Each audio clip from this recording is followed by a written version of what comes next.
nuestro siguiente invitado es Luis Ernesto Carles, es ex ministro de Trabajo y Desarrollo Laboral. Antes, esto es lo que se está dando en el área del Darién, en Arimé, en este enfrentamiento entre policías e indígenas en Veraguaunam. Esto es en la carretera interamericana, llegando a Santa Fe. Darién, esto es lo que está ocurriendo en este momento. Bueno, vamos con nuestra entrevista de la mañana, porque nos acompaña Luis Ernesto Carles. Como dije, Luis Ernesto, bienvenido y buenos días. Luis Ernesto, buenos días.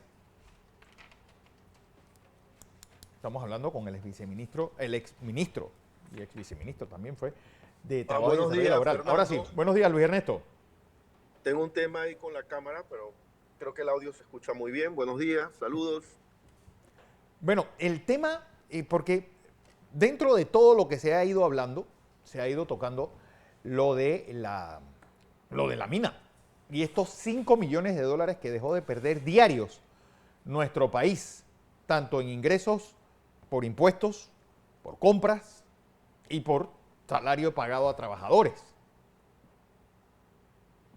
Sí, es importante resaltar que solamente en un país se genera empleo o un propulsor de empleo importante es el sector privado. Entonces, si el problema que más nos atañe como país es el desempleo, hay 202.000 personas que antes tenían un empleo formal y ahora no lo tienen. Entonces ahí te das cuenta la importancia de poder promover megaproyectos, megaobras, como por ejemplo cuando se dio la ampliación del canal, fue una megaobra que te generó 41.000 empleos. Entonces cuando tú tienes el anuncio del presidente de la línea del tren Panamá-David, y tú tienes el cuarto puente sobre el canal que se está construyendo, una obra de inversión pública, y tienes la tercera línea del metro, y tienes proyectos privados de inversión, como el puerto de Barú en proyección, en construcción, y tienes el proyecto de la conexión hídrica del río Indio hacia el canal de Panamá, y tienes entonces también el tema de la mina, que es un solo sector de la economía que te generaba 22.000 empleos indirectos, 7.000 empleos directos. Entonces, si el mayor problema que tenemos como país es el desempleo, entonces lo que tenemos es que pensar con la razón, con inteligencia y decir, bueno, a la marcha, porque solo eso es lo que te va a mover la economía y te va a generar prosperidad y tranquilidad. Entonces, eso es importante resaltarlo, que si no entendemos como país que un propulsor de empleo importante son todas estas megaobras o megaproyectos o proyectos de inversión privada que te he mencionado, entonces nosotros no vamos a poder mover la economía. Entonces yo sí creo, cuando yo analizo las cosas, sí veo una gran cantidad, por ejemplo, de estudiantes de diferentes carreras, de diferentes competencias, que un estudiante de ingeniería electromecánica es mentira que se va a formar en una universidad para entonces entrar al empleo informal o meterse, por ejemplo, a manejar Uber o a manejar un taxi. Entonces, aquí es donde tenemos que la mayoría de los panameños que sí queremos que el país crezca, que el país mejore, unirnos y en base a eso mandar un solo mensaje. Recordemos que nosotros durante el 2010, en ese tiempo, logramos crecer dos dígitos a un 11%. Es una economía que resalta en la región y una economía donde pudo bajar el desempleo a un 3%. Y entonces cuando tú tienes un desempleo en 3%, prácticamente eres un país de pleno empleo. En estos momentos, Ernesto, precisamente donde se tiene que buscar precisamente esa forma de activar esa mano de obra en nuestro país con mayores inversiones, cómo crear esa confianza. Nosotros hemos conversado con economistas y las las proporciones que se dan para esta mitad de año, ya el mes de junio, no son buenas y ahora peor aún con esta paralización de casi un mes. ¿Cómo crear esa confianza a corto plazo en medio de Mira, yo soy este muy humo que existe? respetuoso, yo soy muy respetuoso de de las protestas que se Sí, puedan dar, pero si tú analizas en el fondo, y hay que decirlo con valentía y firmeza, los gremios magisteriales tienen un salario promedio 2.5 más por encima del salario mínimo. Son trabajadores del sector público, es decir, que tienen un trabajo seguro, un trabajo formal, y diríamos que no son la mayoría de la población. Entonces, cuando tú llevas tantas semanas y en esa tensión, lo que hace es que creas incertidumbre, y aquella persona que quisiese en algún momento invertir en el país para, por ejemplo, crear alguna, dedicarse a otro acto del comercio, lo va a pensar 2 y 3 veces, porque en la región eh, tenemos otros competidores como Chile, que se proyecta muy bien en su crecimiento económico. Por ejemplo, el PIB en Chile está basado en la minería. claro.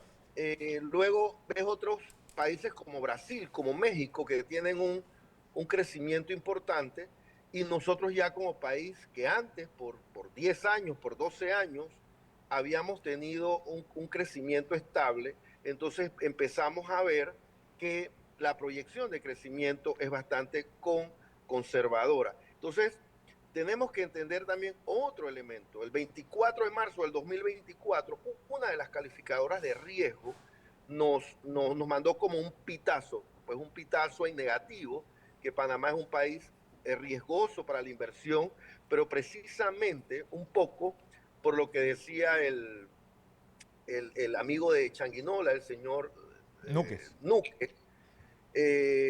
Cuando tú tienes, por ejemplo, una actividad económica como el banano, donde esa empresa que está desarrollando ese acto de comercio también lo desarrolla en Honduras, también lo desarrolla en Guatemala, lo desarrolla en Costa Rica, en diferentes áreas.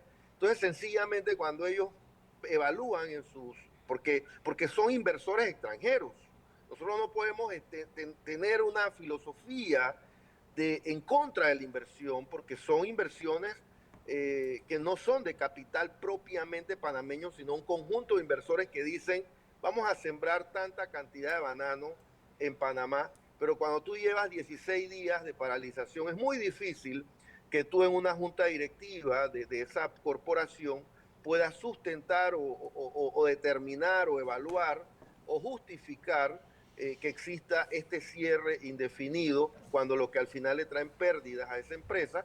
Sí, Entonces al final vienen situaciones como la que se dio en Minera.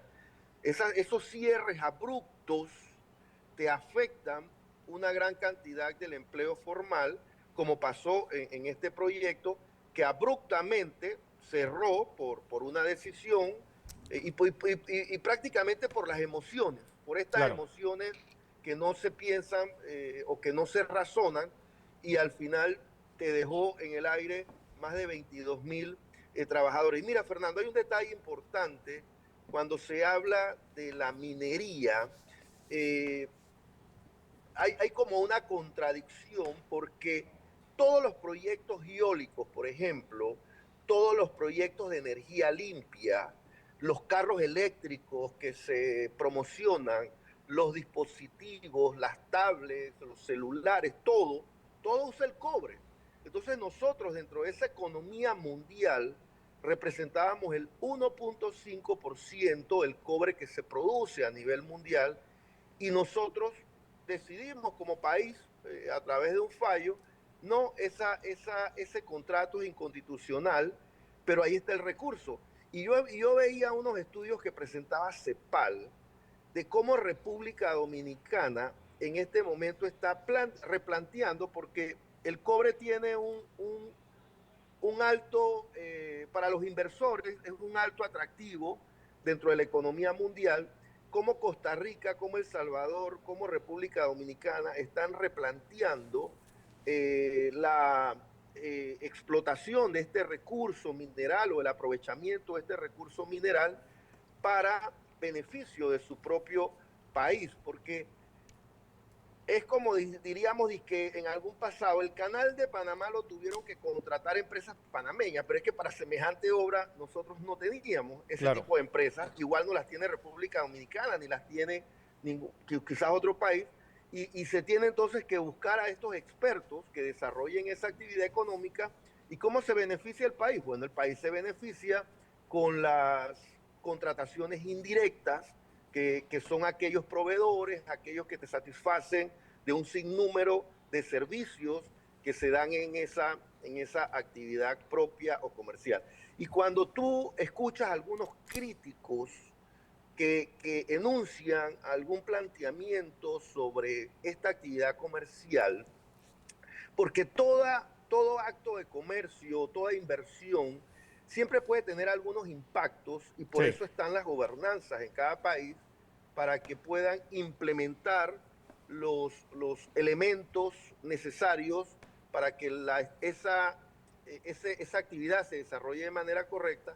Cuando tú tratas de indagar, siempre te das cuenta que hay intereses. Aquellos críticos resulta ser que trabajan para algunas ONGs internacionales, o en algún momento ejercieron algún puesto público, y cuando ejercieron ese puesto público tú nunca los escuchaste en contra de esa actividad comercial. Yo en lo personal, tú sabes muy bien, fui ministro de Trabajo, y yo fui parte de esa construcción, como también fui parte de la construcción, de la ampliación del canal, y una de las metas que diariamente tenía yo era cero paralización. Cuando se paraliza una obra, perdemos todos, pierde el país, y yo sí creo que ese debate se tiene que dar a sí mismo, como la conexión hídrica, porque nosotros decimos el canal es nuestro y lo defendemos con tanto patriotismo. Entonces, para que el canal tenga vida futura o tenga sostenibilidad,